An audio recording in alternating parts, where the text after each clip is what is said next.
Hello, everyone. Blue Star Saber here once again to do another Star Wars Ahsoka review, Episode 5, Shadow Warrior, in which last episode was quite the bit of the banger and halfway point of the series, in which Ahsoka and Sabine fought against the Dark Jedi forces, with the Inquisitor Marek being slain, but Ahsoka being defeated by Baylan Scott, and Sabine joining, giving the map, the intergalactic map, and joining Baylan to find Ezra. Well, not necessarily joining his side, but giving him the map so they can find Thrawn and Ezra at the same time, as that's the last member of the family. Meanwhile, Harrison disobeys orders, gets half a squad wiped out when, just as Morgan Elizabeth goes to hyperspace, and Ahsoka seemingly lies in the between worlds, where she seemingly encounters her old master, Anakin Skywalker. Which, as a result, was quite a cliffhanger banger episode. It's led to many to wonder what is going to happen next. Is that really Anakin? How she's going to follow Baylan and Sabine now that the map has been destroyed, and what will and will we see Thrawn or Sabine or Thrawn or Ezra soon?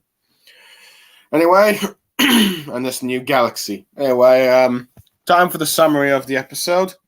The episode ends up beginning at the where the star. Let's see, with the fragments of the star map that leads to Parada, where you see and Syndulla walking out with her son following suit after being given permission that it's safe.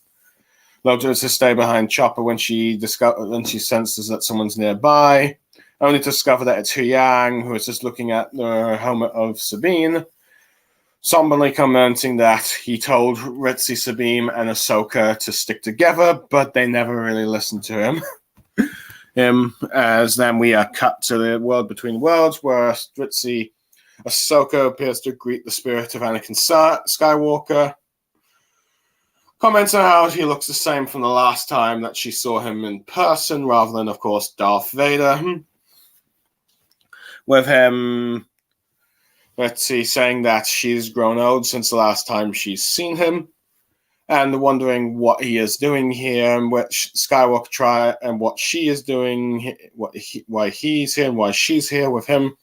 Reminding him that trying to remember that she lost the fight, which she then recalls that, she lost against Baylan's skull. And she wonders why Anakin is here, in which he responds that he's here to finish her training. But she thinks that it's too late for Anakin to do any more of her training. But he says that it's never too late for anyone to learn, or too old for anyone to learn. And she wonders what this lesson would be, in which Anakin ignites her lightsaber, telling him that she's either has to live or die, in which she says she doesn't want to fight him, as he talks about how he heard that before, referencing Luke and the Battle of Endor. As that she ignites her lightsabers, they duel and fight. And then we cut back to the Hange bit of the Satos system. Let's see, I think it's the planet Satos, but the star map temple bit, in which Syndulla with I believe Captain Carson Teva are trying to find signs that Sabine and Ahsoka are still there, but also learning that the maps beyond the past, they have no idea whether or not how they can follow. So with Hyang stating that they're either on the ship on the Eye of Sion to find any other galaxy, or they're somewhere stranded here. But it becomes a lot less safe with Akars and Teva joining in, telling them that Seneca Leia Organa is trying to keep them from cover, trying to keep them covered for as long as she can, but eventually they're going to have to report back in, and Syndulla insists that not until they have learned everything, not until they've at least learned what happened to Sabine and Ahsoka. Well, then Jason comes in telling them that she's hearing something unusual about her, about the water. She's a bit skeptical at first, but ends up telling them that, gets her to listen as she closes her eyes, saying how he's hearing lightsaber noises. Eventually, she starts to hear them too as he's focusing. She tells him to have her to get his squadron airborne again and sweep the ocean, even though he protests, thinking that it's been a while, that he's already done it. But she says, do it again, in which Hyang explains to Captain Carson Teva that Jason is the son of a Jedi, Kanan Jarrus. As a result, he has the same abilities as his father did. Anyway, as we see Ahsoka and Anakin continue their duel, she's able to hold her on against the Master, thinking that he doesn't really have anything left to teach her.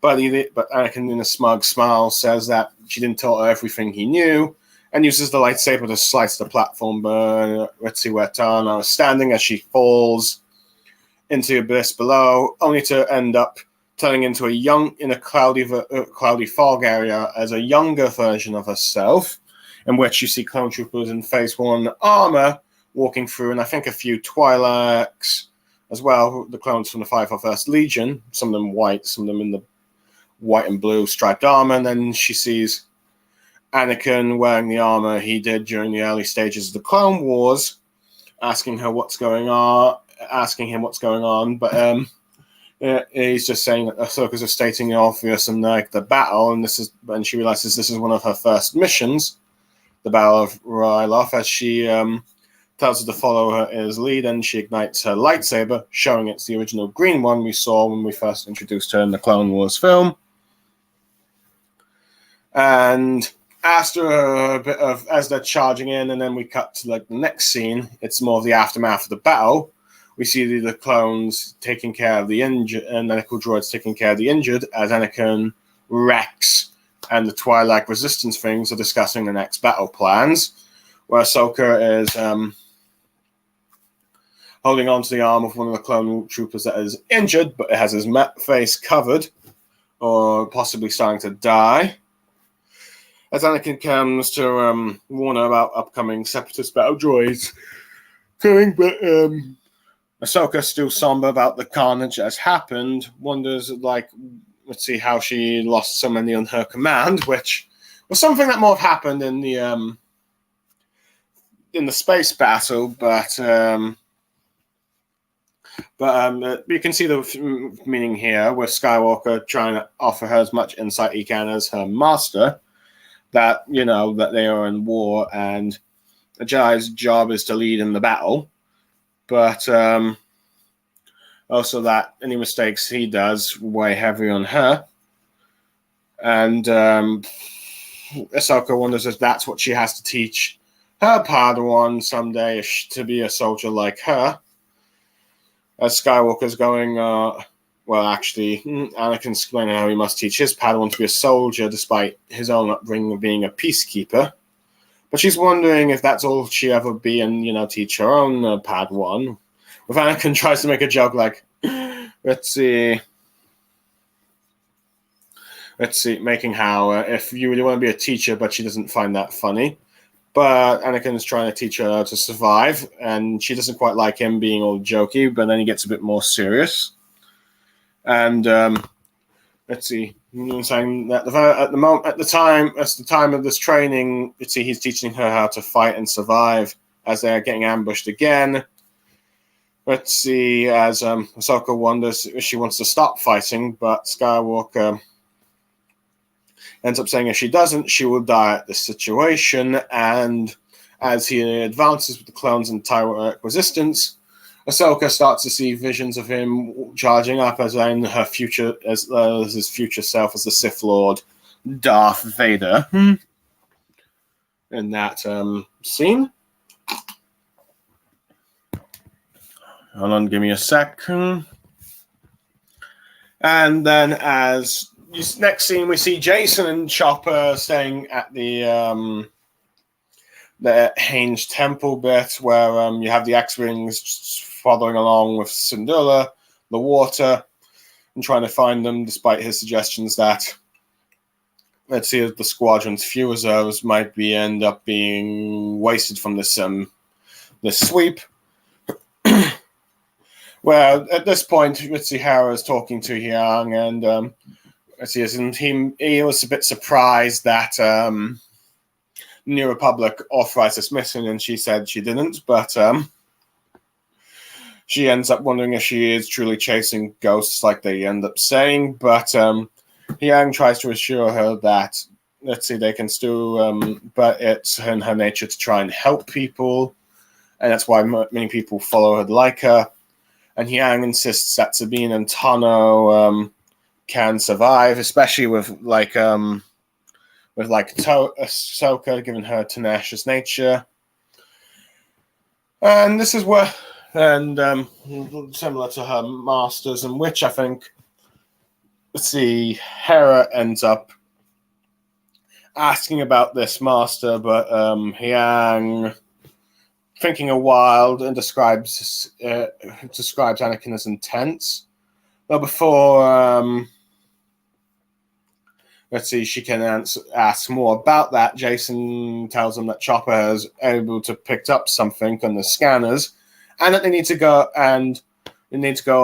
below to the water, which, after a bit of conversing between the lot, ends up going down near to closer to the water bit. And then the scene cuts to, the Sage of Mandalore, which we see Ahsoka battling super commandos, along with the 302nd Company, a part of the 501st, with Ahsoka paint jobs, with Commander Rex, Commander at this point, telling them that they must they must charge forward and continue the battle. And this is where, as she stops and watches the carnage, Anakin comes in talking about how he doesn't really recognize this fight, and she ends up saying that it's, the Sage of Mandalore, where they parted ways. I think Anakin would probably have realized this, but with Anakin commenting that she did well in this fight. And as he explains that she is the culmination of his knowledge and what his master taught him and master before, thinking of Obi-Wan and Qui-Gon. But she believes that her part of the legacy of this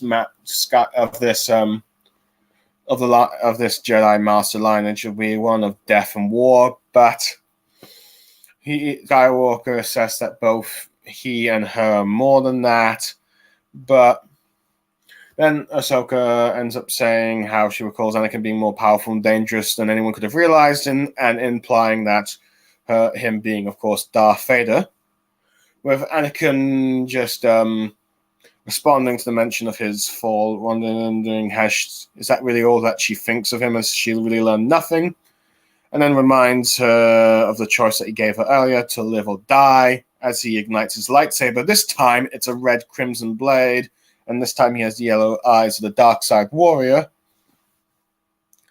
And while Tana refuses to fight at first, Skywalker, of course, Anakin, of course, insists on fighting, and then she reignites the duel, and they fight a bit, and then he eventually pushes her, or kicks her really, into the darkness, and they're back in the world between worlds bit, as we see him shift back and forth as he's walking between Anakin Skywalker and Darth Vader, and even hears the voice of Darth Vader for a bit. And getting in range about her lack of conviction, if you will. And, they end up fighting a bit, saying that it's her time to die, but she outmaneuvers Skywalker and then takes his lightsaber, holding it to his neck, but ends up dropping the lightsaber into the void, saying that she chooses to live. Skywalker, satisfied with her answer, Ritzy smiles as he bows his head, as his eyes bows his head, and we then see his eyes returning to normal, and says that there's hope for her yet. As the world between worlds rumbles, Anakin disappears, and Ahsoka looks about confused as the water slowly fills her, as she then starts to close her eyes.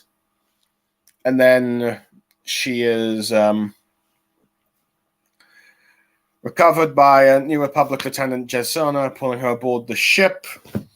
And one rotation later, she is catch up to date with Yang, informing her that Jason sensed her and that Sabine's not with him. And then she ends up exiting her shuttle to talk to Hera, and let's see what's going on, and then and all that stuff with Hayang taking Jason away after he asks questions, with him offering to take a look at the Jedi cruise ship as he's never seen it, and ends up asking all those questions if he can be trained or learn to make a lightsaber, saying no, which I found funny. And then Ahsoka using the broken, telling Hera that the map was the last thing that she saw Sabine with, and then using the Force to read it, similar to what happened in the Jedi Fallen Order game series, and listening to the conversation that Sabine and Ritzy Bale and Skull had, as Teva arrives to inform them that the New Republic, as she realizes that they're alive and that she willingly went with him to find Ezra. Ritzy, you have Tara arriving, informed that the New Republic fleet has arrived, with Tara saying it's too late, a bit late. But no, they're not. But they're not here to help. They're here to Ritzy get some questions and have some problems. As Ahsoka's trying to think what to do next, and then sees the pod of Purgle, in which Mon Mothma, dealing with Ritzy as Hera's gone to deal with the situation, ends up telling him that without any evidence of the Imperial remnant activity or Grand Admiral Thrawn's return, she can't really help her, and she has to go back to Coruscant with both Tano in order to testify for the Senate committee. And without it, let's see, her command as general will be disbanded. And let's see, despite the whole bleak situation, as Hera says to, Tevo, Ahsoka says she knows how to find Sabine. And this is where the next scene takes place, where Tano ends up telling them that she's going to have the whales transport them to hyperspace to find what happened to Sabine and all that.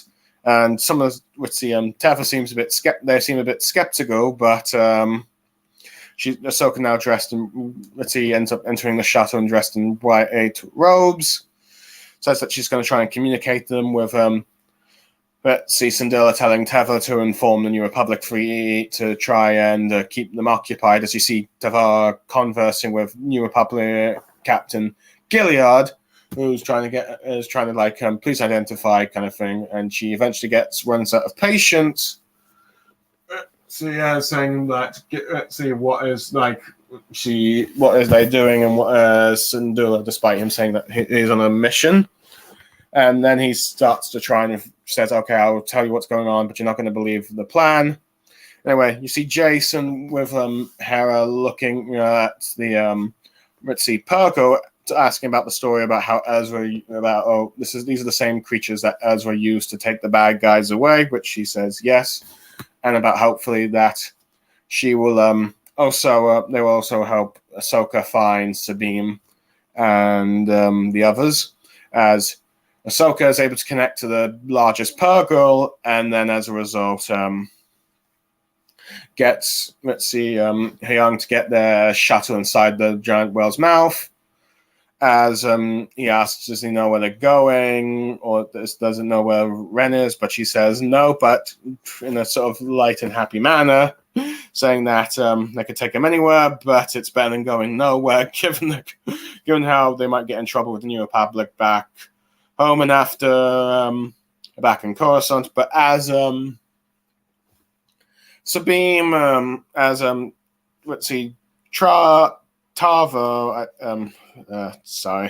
Teva finishes explaining the mission, what Ahsoka is about to do to the New Republic captain in the sort of fleet of shuttles that they have those new cruise ships that we saw in the first episode. The Purgle start flying about, and everyone is just amazed. You kind of see Tavo smiling a bit as Ahsoka apologizes to Hera that she can't take her with him, but she says it's fine as Jason's too young to go to another galaxy. As the Purgle jump into hyperspace with Ahsoka in it, ending the episode. Okay, that was a bit of a bigger summary that I wanted to say, and I thought it would be like 10 minutes, but for those that managed to get through my summary, here are now my overall thoughts.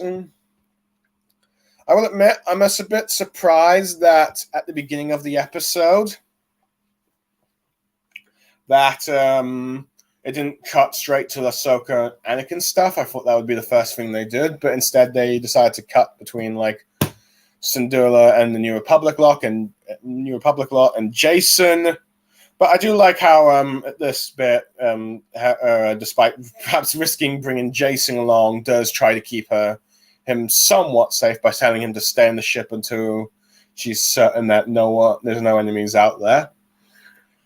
And do like how even when and also to get behind Chopper, who would protect him, if when she thinks might be an enemy nearby, but only to find her Yang. I do like how he's just thinking, I try to warn them, stick together, but they never listen, as he's just complimenting how they just not listen. And I think it's just like how he knew something bad would happen if they didn't stick together, and he's been proven right. But I do like how he's just holding the helmet somber. And even though droids technically don't have emotions, I do like how Tennant expressed Yang being a bit like, I tried to warn them kind of thing. And I think that gives Hera quite an idea of what something bad has happened. So, yeah. Anyway, the world between world bits. It's good. I do like it. I think Hayden still got that cocky Anakin attitude, with both which you saw in the movies and perhaps more so in the Clone Wars. And I do like how he's able to keep referring to Ahsoka as Snips, and I do like how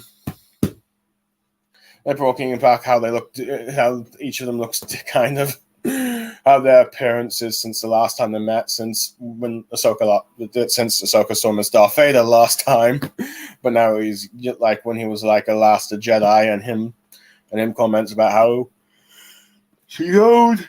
I do like how Anakin just tries to get her to remember what's happened to her instead of just telling her outright. And it's interesting that instead of I wasn't sure what many people were theorizing. Instead, Anakin has just decided to give Ahsoka one last lesson, if you will. But she, of course, is like, he's technically dead and she's pretty old now, so it's like, what is there left to teach? But I do like Anakin's logic of like, one is never too old to learn. Though granted, I will admit the state of like economic situations prevent most people from taking most long-term courses that they would in their youth. But that's just get me being political. Sorry. But let's see. But with that bit of advice, she ends up wondering, and I do like how I'm not sure if the live or die lesson is like a. Let's see. It's a bit vague, but it's clearly that she needs to fight, and I do like how she ends up saying, "I'm not going to fight you," and I do like how Anakin just references how he heard those words before from his own son in Endor. Granted, it was not mentioning Luke entire name, but you do get that mentioned, which I am curious to see how. As he says, we know that Luke and Ahsoka have met since given the episode of Book of Boba Fett. I am curious to see how much Luke told Ahsoka about every encounter he had with his father and from the movies at the very least. But yeah, they end up dueling, and well, it's not the same choreography as, like, say, the prequel trilogy ones. I do think it's pretty good lightsaber fight action. Though I will admit, I am a bit disappointed. Just as they began fighting, it got cut away. It kind of reminds me of like a fight in one. Sometimes what happens in a fight in One Piece, but fine. But I do admit, I do like how when we cut back, you've got Ahsoka, Ritzy, and Anakin just seemingly evenly matched. I do like how Ahsoka seems to be a bit cocky herself, saying how looks like you don't really have much left to teach. But I do like how Anakin goes like, I didn't teach you everything I knew, which, to be fair, that is true, since he didn't get the chance to complete her training. And ends up surprising her by smashing the glass, which I think the sort of the floor ceiling bits that she's on, resulting in her falling, which I will admit, I think I've seen Anakin done it a few times before, but yeah. And this time, I guess Anakin has the high ground. I'm terrible, but it's interesting that the fact that you have Ahsoka go back to two different missions during the Clone Wars. It's interesting that the mission to the Battle of Ryloth ended up being the one they chose. My guess is due to the fact that it was one of the, well, granted, it was probably arguably one of the episodes where Ahsoka had a bit of character development, some which eventually led to some people tolerating her more, which in the first episode, while it was in space, she was put in charge of a squadron for the first time, and due to her reckless actions, got some of her clones killed, including this one called Axe, and she felt very responsible for it. But after learning to be a proper leader from that experience and being a bit more confident in herself, she became a bit more grown up. Though granted, it seems, due to the fact that let's say probably because they're not going to try and do a budget for they don't want to probably try and waste the budget on like that the scale of that space battle. They're doing in a more force vision foggy battle thing on the ground of Ryloth, when let's see as they see Ahsoka fighting on the front lines with Anakin and all that, which let's see, from what understanding, young Ahsoka is portrayed by Arana Grandbat, who has got quite a bit of a career as appearing as a young Gamora in Infinity War when Thanos did the snap, or the blip as they called it. Dumb name. And let's see, but I prefer the snap. But and then of course, apparently she was in the latest biggest blockbuster of the live action blockbuster of the year, Barbie, as one of the young Barbie doll figures, as one of the young Barbies, or one of the Barbie nieces. I don't know. I haven't watched the Barbie film, so I can't comment. But now she's playing a sort of young Ahsoka, which I think she looks pretty good. I think the makeup and design's done well with the role. Though interesting of note, one change that from like the live action to like the animation is that instead of being the original look that you had Ahsoka from the first 2.5 seasons of the Clone Wars, you have that you have the design and appearance of the that one short from the Tales of the Jedi where she was training, being surrounded by clones, as Anakin kept having them shoot at her, trying to stun her again and again and again. And now, a bit of a continuity error here, but I think I can understand why they went with this one. As I recall, one of the early criticisms of Ahsoka, besides being an annoying brat, is apparently I heard some parents found her initial design a bit too skimpy for someone her age, as well as she was 14. Granted, it was never done in the sort of like fan service you would see like in like some controversial animes, if you like controversial animes, if you will. But I think given the fact that this is a live action person portraying it, I think they wanted a more. I think they decided to have a more modernized look. And to be honest, I think it looks more appropriate as Jedi look anyway than what you got in like the first 2.5 seasons of the Clone Wars. I mean, I'm not sure if you have some people complaining or not, but I think this is a bit more. I think this is a bit more appropriate, to be honest. But I don't want to get too bogged down into that. But I do like seeing like the Phase 1 clone trooper designs, and this is arguably, I think, the first time they've been done in live action since we've seen the Phase 2 designs in live action a few times, in like Kenobi and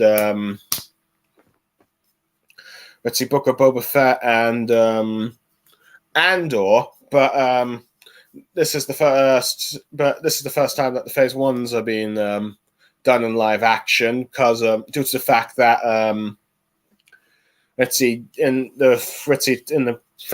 Attack of the Clones and the Revenge of the Siths, the clones' armor was always done in CGI, which my guess George did that because to try and try not to have.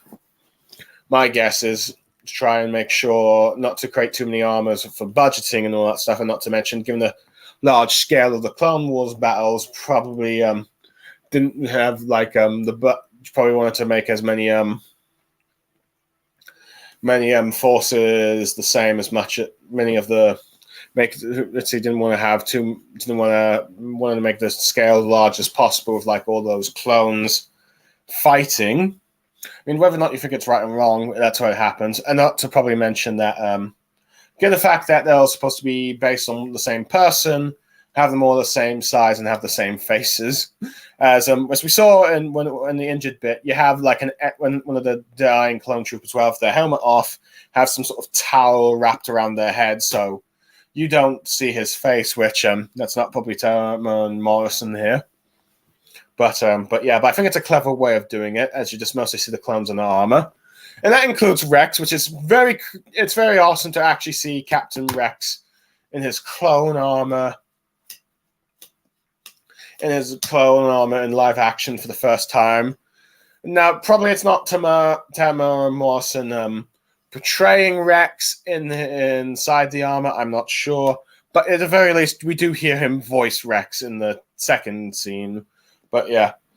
But the interesting scene that I find here is that you have Anakin and Ahsoka talking about what she's being taught is like she's being compared to what he was, as he was taught to be a peacekeeper, but he is teaching her to be a soldier, and she's wondering, is that really all that she's going to be? And would that be what she has to teach her Padawan? But Anakin is defensive of like what he's teaching her right now, because as they're in the middle of a war, he's trying to teach her to survive. But she's pretty stubborn about this and saying how she doesn't want to fight. But Anakin saying that if you don't, you die. It's a very harsh lesson, and it's something that, and when you think about how Ahsoka being portrayed by a young actor, it makes you think that how kind of mucked up it was that someone Ahsoka's age ends up being a child soldier in war. Granted, all the clones are technically child soldiers as they're 10 and they're bred for war, but it kind of shows you this kind of like the complex morality and sort of questionable decisions that the Republic and even the Jedi Order did during the Clone Wars, which led to the eventual downfall, I guess. But yeah, I do like how she ends up when she watches her. But anyway, I think you got the Twi'leks here and all that stuff. I think due to the fact that they've probably did the costume designing for Hera, I think they probably found that this mission was also probably. I do like how the Twi'leks are designed.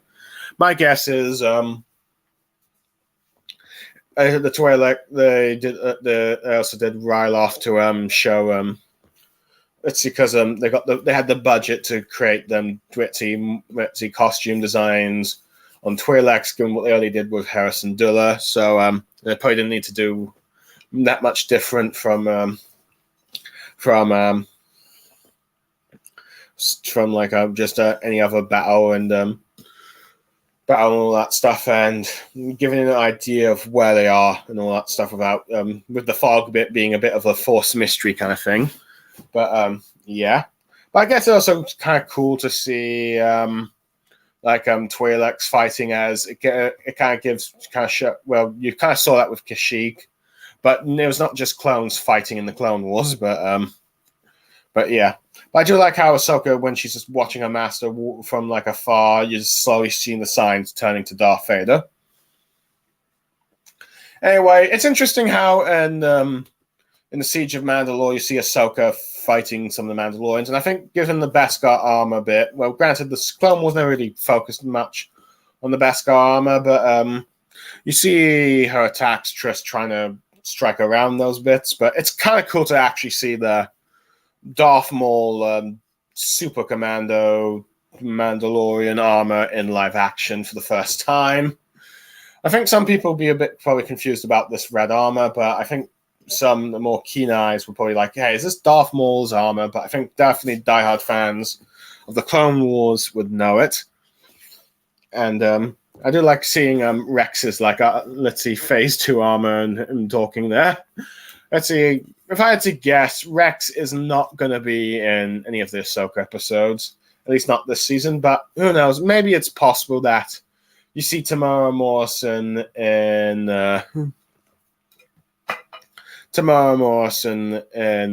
as Captain Rex in season 2, and I think he's expressed interest in portraying Captain Rex, and I think it'd be fun just to see him again, given the fact that you see I enjoyed his time as Boba Fett in the Book of Boba Fett.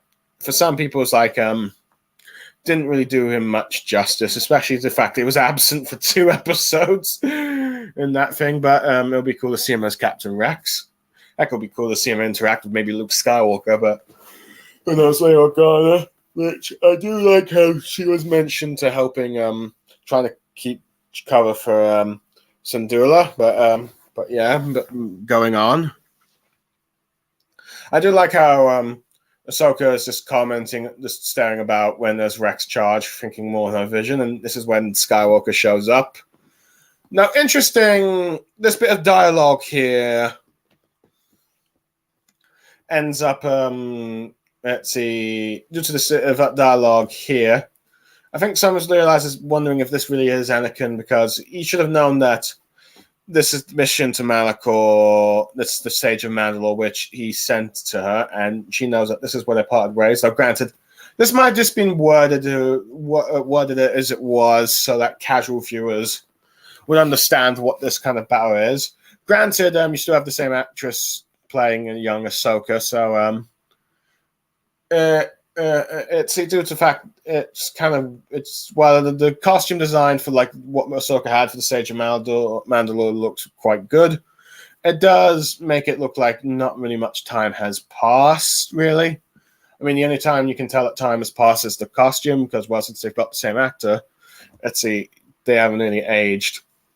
But she hasn't really aged, but doesn't look like she's aged, but I do think she does so good with the performance of what they're talking about. Like Skywalker just trying to compliment her, as like being like from the master of the line that he had from Obi-Wan to then Qui-Gon. But she just feels like her legacy is just war and death. But Anakin, I do like how Anakin tries to say that she's more than that. But and the same with him, but she's just like, yeah, because you've been implying about him being Darth Vader and the death and destruction he did with that. But Anakin is a bit defensive, which on one hand, Ahsoka is right that he was that, but I think Anakin has a point that, let's see, he wasn't always Darth Vader, and even though he taught her to fight, there's more to like them being fighting, and she doesn't have to always see it that way. But Anakin's saying like she's just learned nothing. So he's just going back to when they end up fighting again. And I do like how it transitions back to like from the flashback to like the present day, and then you just have Anakin just flashing back and forth between Darth Vader, and then of course having a bit of the robotic voice. Now, as for the like Ahsoka beating him, I think some theorize that Anakin let her win just because he was trying to teach her a lesson, not really winning or losing. Though I think it's up for debate, but it's possible that he did hold back a bit because arguably Anakin probably should be stronger than Ahsoka, but given he's the chosen one and all that, but ultimately his own skill, lightsaber. But then of course Obi-Wan did beat him because Anakin got a bit cocky, but Ahsoka ends up saying, let's see, with like now granted, with the lesson Ahsoka learns, I do like how she says she chooses to live, and when she grabs his lightsaber and then tosses his aside, not striking him down, in which granted, I think the lesson which Anakin's saying there's hope for you.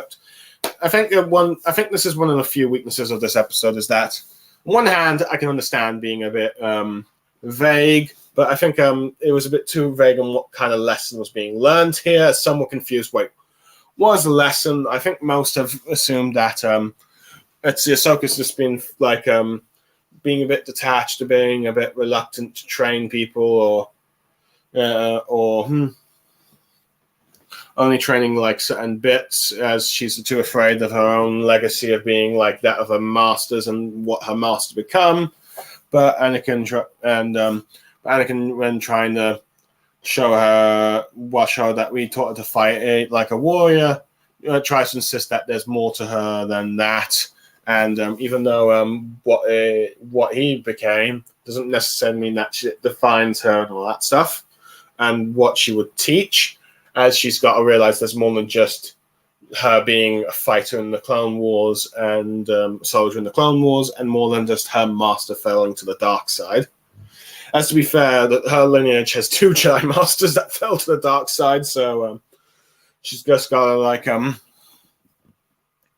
just try and just accept what happened, but there's more to it than that. But it's a bit vague, and I'm not even sure that's the correct one. But if that is, I think it's a fine lesson that I think some people feel might expect it more. But I do like how Ahsoka seems to have new convictions from this, from what we see later. But I've been going on about this part of the Ahsoka for quite a bit. I've kind of neglected what I think of some of the bits going on with Jason, like with Hera and Jason. I do like how they're trying their best to just do the regular searching for like Ahsoka and Sabine, but they can't find it, and they have to like and assess. And I do like how Yang assessed the situation that Sabine and Ahsoka might be with, like Morgan Elizabeth, as if they can't find them, that the option becomes more likely, despite how grim, and how their situation is becoming a bit more dire as Organa. And I do like how Organa's mentioned as Organa's supposed to be one of the good senators, given she's like also one of the 3 main characters from the original trilogy. Tries the best to help them, but did see they're running out of time.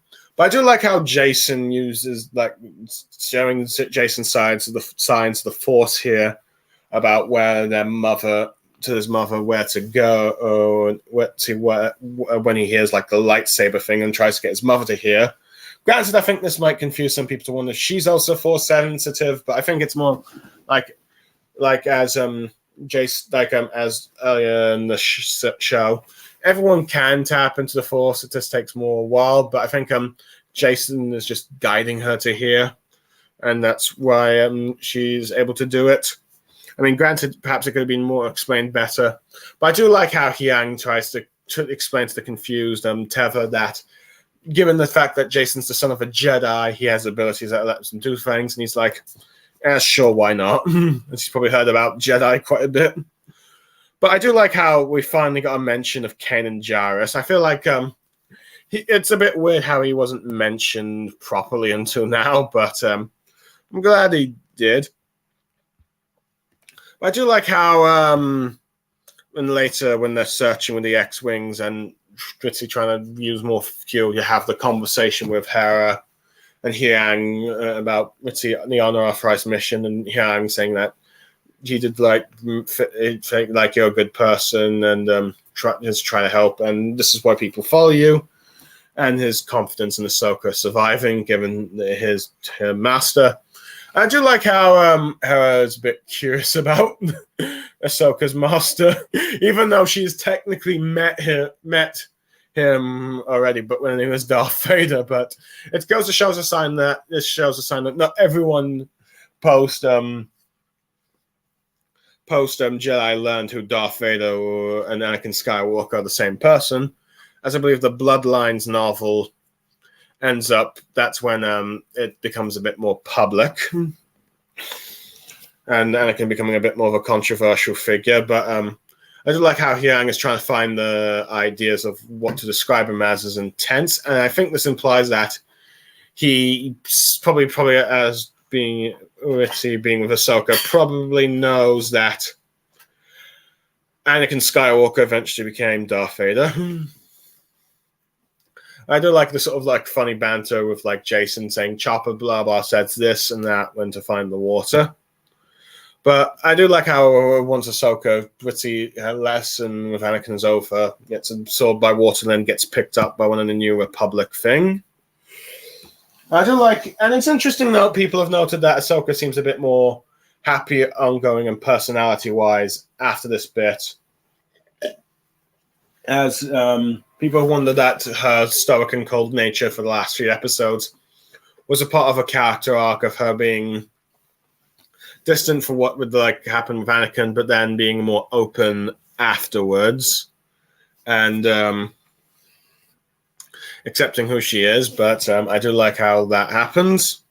But I think it could have been executed better, maybe. But I do like the people getting a bit more of a personality and easygoing thing from her, like she was in like the show, I guess, like in the Clone Wars and Rebels, if you will, instead of being a bit more distant and cold. But I didn't really mind the performances too much. But since some people complain about it, who knows? But yeah, I do like. Let's see.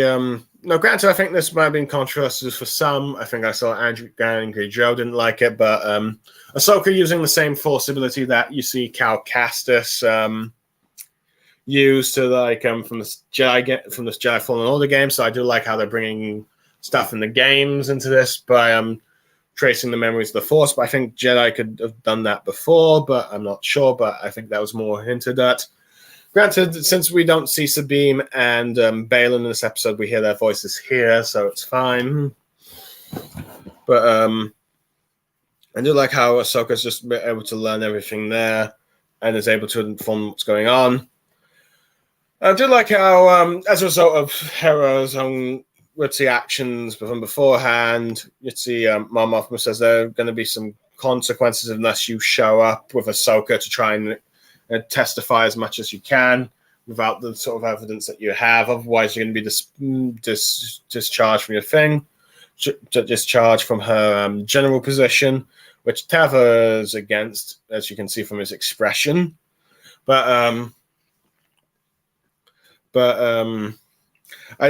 wouldn't be surprised if down the line she gets her position temporarily revoked or discharged until Thrawn actually shows up and is like, okay, we need a general that's actually fought Thrawn before. So, yeah, I wouldn't be surprised if that's where her plot line goes. I wonder if we'll hopefully see Zeb later, but when she heads back to Coruscant. But yeah, but I do like how Ahsoka, when looking at the whales, gets the idea of like what to do next and ends up explaining to like the others.